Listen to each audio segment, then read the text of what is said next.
The Houthis claim they have launched one of their biggest attacks yet, with massive explosions lighting up the Saudi skyline. Yemeni missile and drone strikes reportedly triggered huge fireballs across multiple locations in Saudi Arabia. Several Saudi cities reportedly came under attack as the Houthis opened a new front in the expanding regional conflict. Reports say Jizan, Yanbu and Damad were rocked by powerful explosions during the overnight strikes. The Houthis appear to be expanding their target list, hitting energy sites, airports and critical infrastructure. Missiles, drones and massive fires reportedly plunged parts of Saudi Arabia into chaos overnight. Reports claim operations at Jeddah airport were disrupted after the latest Houthi missile attacks. Saudi Arabia's strategic energy infrastructure has once again come under heavy pressure. Fresh Houthi strikes reportedly targeted multiple high-value Saudi military and economic sites. The conflict is now reaching deeper into Saudi territory as tensions continue to escalate. Missile attacks are now threatening both Saudi aviation and energy infrastructure simultaneously. The latest barrage suggests the regional conflict is entering an even more dangerous phase. The Saudi-led coalition launched airstrikes on Houthi positions in Hodeidah on July 24. Riyadh said the operation targeted facilities used to threaten commercial shipping in the Red Sea. Saudi officials confirmed the vessel NCC Marsa sustained minor hull damage during the latest attack. The incident came just 4 days after the Houthis announced a naval blockade on Saudi-linked shipping. The coalition described the strikes as a proportionate military response to recent Houthi attacks. Houthi-linked Al Jazeera TV reported that Saudi airstrikes hit state telecommunications facilities in Hodeidah. The broadcaster also claimed Saudi aircraft targeted Kamaran Island off Yemen's western coast.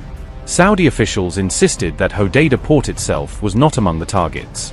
Riyadh said the ports of Hodeidah, Ras Issa, and Salif remain open to commercial shipping. The Houthi-run foreign ministry called the strikes the beginning of an escalation for escalation phase. Yemen's foreign ministry said, and I quote, "The Saudi regime bears the consequences for any developments that will occur as a result of its criminal step." Instead of complying with the rightful and just demand to lift the blockade on Yemen, the Saudi regime has committed a major folly that will cost it dearly.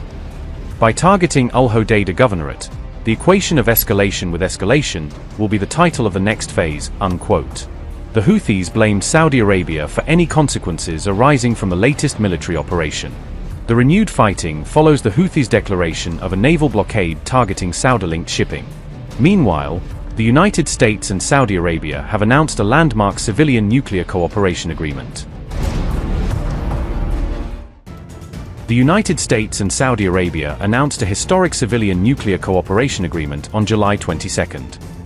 The Trump administration says the deal marks a major step towards strengthening long-term strategic ties with Riyadh, according to Al Jazeera. Washington describes the agreement as a strategic partnership focused on energy security and regional cooperation. U.S. Energy Secretary Chris Wright said, and I quote, "These agreements reflect our two nations' shared commitment to strengthening U.S.-Saudi commercial relations, delivering prosperity at home and security to our allies abroad. Rest assured, these agreements uphold the highest standards of nuclear safety and non-proliferation while relying on the world's best nuclear technology and scientists, designed right here in the United States." Unquote. The multi-billion-dollar agreement will now be submitted to the U.S. Congress for review, according to Al Jazeera.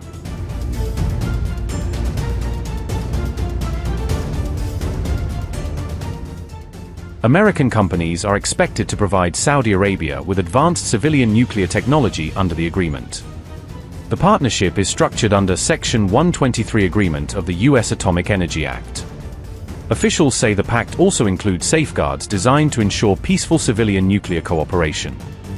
Washington maintains that the agreement fully complies with strict nuclear safety and non-proliferation standards.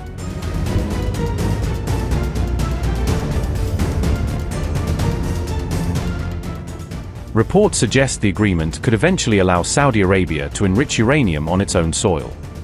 The U.S. Energy Department has not confirmed whether uranium enrichment is included in the final arrangement. Experts note that uranium enrichment can fuel civilian reactors, but can also be used in nuclear weapons programs. If enrichment rights are included, The issue is expected to face intense scrutiny in the US Congress. The enrichment question is likely to become the most closely watched element of the entire agreement.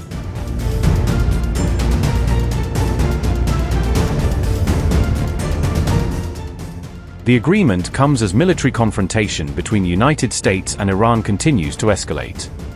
President Trump has repeatedly insisted that Iran must never obtain a nuclear weapons capability. The Saudi nuclear agreement is expected to spark fresh debate over Washington's long-term strategy in the Middle East.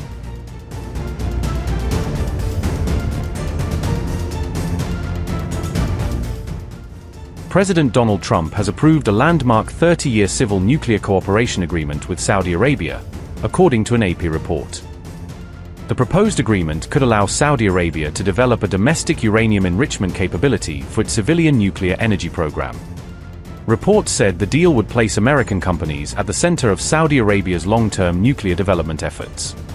The proposal also includes a joint US-Saudi study on building a uranium enrichment facility inside the kingdom. The deal is expected to be submitted to the US Congress, where lawmakers are likely to raise concerns over nuclear proliferation. According to the Wall Street Journal, the agreement is not expected to include the IAEA's additional protocol for enhanced nuclear inspections. The decision comes as Washington continues its broader campaign to curb Iran's nuclear program and regional influence. Experts have warned that allowing Saudi uranium enrichment could create a future pathway toward a potential nuclear weapons capability. Crown Prince Mohammed bin Salman has previously said Saudi Arabia would match Iran if Tehran were to acquire a nuclear bomb. The proposed agreement differs from the earlier UAE-United States nuclear deal, which prohibited uranium enrichment and set a stricter non-proliferation benchmark. President Donald Trump also indicated that the nuclear agreement will not move forward unless Saudi Arabia joins the Abraham Accords.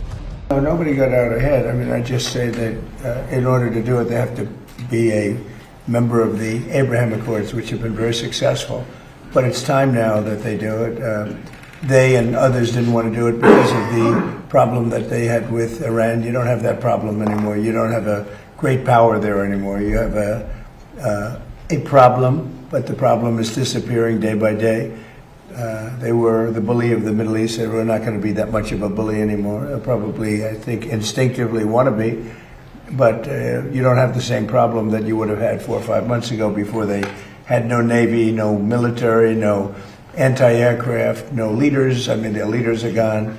A lot of things have changed with respect to that country. So, no, we want them to, it's a two-way street, and we think it's very important for the future of the Middle East. The Abraham Accords have been incredibly successful for the countries, as you know, for the countries in them.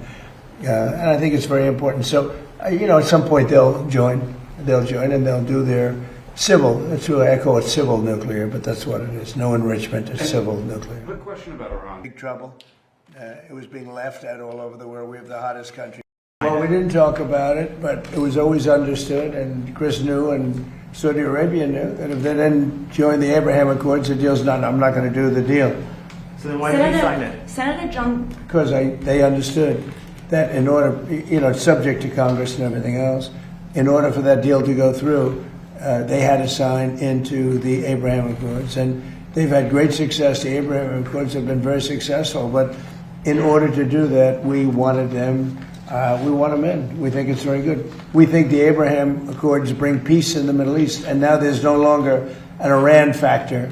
There's no longer Iran to worry about because they've been reduced in terms of their capability and power by manyfold.